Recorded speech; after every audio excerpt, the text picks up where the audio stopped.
welcome to TV Roundup, a show where we have a quick look back at this week's TV. It might remind you of a little show you watched as a kid, but I'm a lot more browner, I've got a lot more hair, and I'm a lot less funny. So, did you see on the weekend, the Icelandic version of 50 Shades of Grey is a little bit different. It's leather. Australia. No, of course, this was the Eurovision Song Contest, and Croatia's entry had a little wardrobe malfunction, as they'd forgotten to give them any trousers. To be fair, forgetting a pair of trousers is impressive, but Germany took it one step further, as they seem to have forgotten one single trouser leg for their act. Then of course there was Finland, who only turned up in shoulders and sleeves.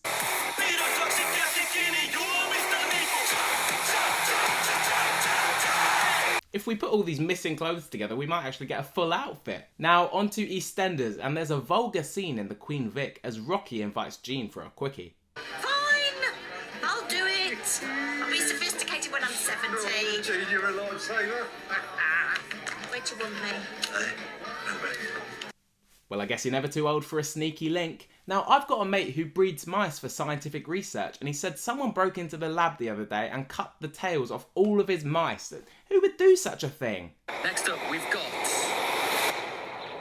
mice tails. Oh, Ant and Dec, you rascals, I should have known it was you two. Yes, this was the final of I'm a Celebrity, and Miley in class and Jordan Banjo were going head to head in the eating trial. They had to write down the number they think they could eat in 5 minutes. I'm sure my mate will get a few of the tails back so he can try and sew them back on the mice. You know, the celebs aren't going to choose that high a number to eat, are they? We'll reveal in 3, 2, 1.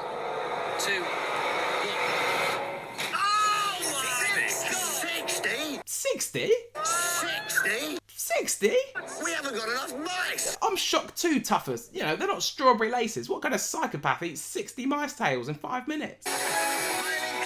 Yep, thank you, Ant, I know that now. To Britain's Got Talent now, and see if you can spot the subtle sign that the audience member finds this contestant a little bit attractive. And there's another one in the audience there. Look at her tongue out. She's basically drooling. Keep it in your mouth, you filthy cougar. This is a family show. I love when they get the audience mic'd up. Let's have a look at what the audience are saying. I've been watching BGT, and I remember when I started watching that show, I felt a lot of inspiration, and I said to myself, maybe one day I'll be on that stage, so... Well, here you are. I thought maybe I'll be on the stage. Yes, you are in the audience. It's a good observation. Should we go back to the real talent? Last contestant of the show, let's see what he's got.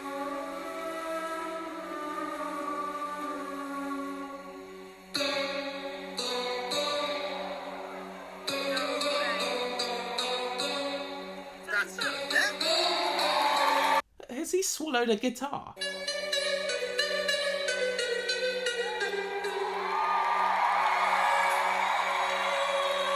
And Susan Boyle.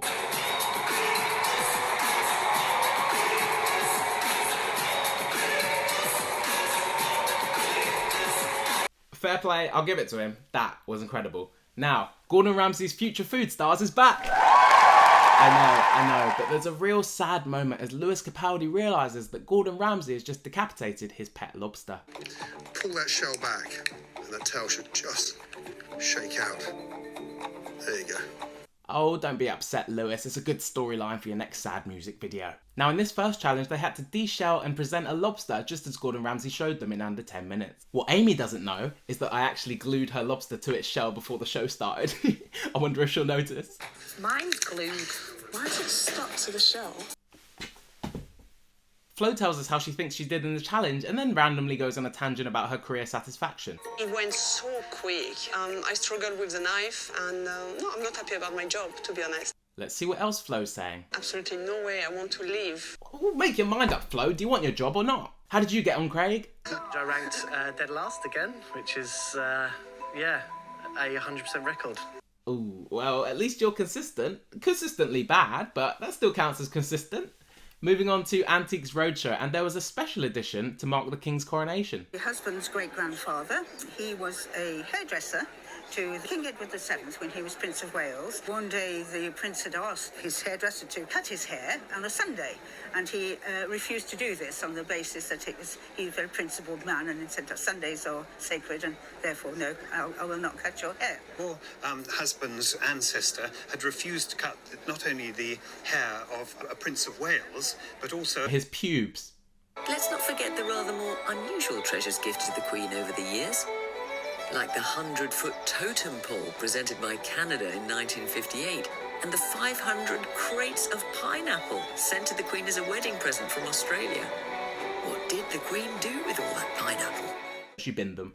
At the South East London Antiques Roadshow, there seems to be an exciting object. I'm going to turn it on upside down here.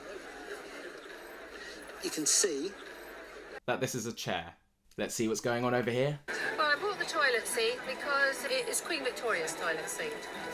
The royal posterior graced the seat. The royal posterior graced the seat. And do you actually use this toilet seat still? Yes, we do. We still use it. So you rub butt cheeks with dead Queen Victoria. This woman needs help. What are we looking at? Well, we are looking at a very fine pair of Queen Victoria's knickers.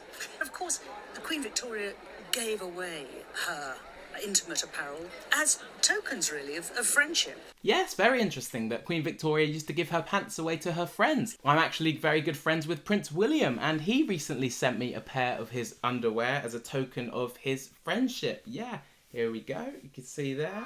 Very nice. What's wrong? Oh, come on, Will. You're better than that. You can't be blaming that one on Prince George. Come on, you can't be sending your royal skiddies to friends. It's disgusting. I have to tell you that the last pair that I saw at auction fetched £16,000. Now, you may think £16,000 is a lot to pay for some underwear, but I've got a mate who pays a woman up in Leeds to go to the gym and then send him her sweaty underwear for about the same price, so you know. For a pair of knickers. On to Emmerdale now, and Matt brings his wife Charity a gift, forgetting about her severe hay fever allergy. I'm guessing you want these in the bin.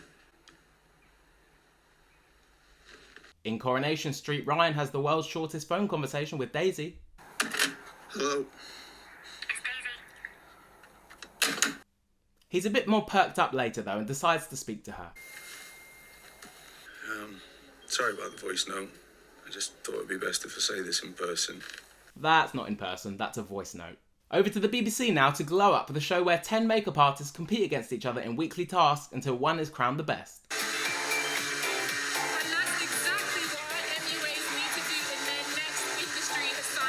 That's exactly what MUAs need to do in their next industry assignment. What are you the most worried about then? What question? Food bank crisis, cost of living, impending World War III? Like, how far should I go with the creativity? Oh, you meant for the task. I don't know, my brush running out of bristles? Need to rein it back in, because at the moment, it's giving me Pat Butcher vibes. I don't know if Pat Butcher's done a reverse Michael Jackson, but I think this lady's forgotten what she looks like. Get out my pub! Get out my pub! That's what I just said. It's always funny to watch when the makeup artists try and interact with the models. I think we'll go for cocktails after this, actually. What do you think? Oh, yeah. Definitely. Up for it. Yeah, she's not coming. I think the shape's really cool. Ready for a night out and cocktails? Yeah, awkward laugh to say no.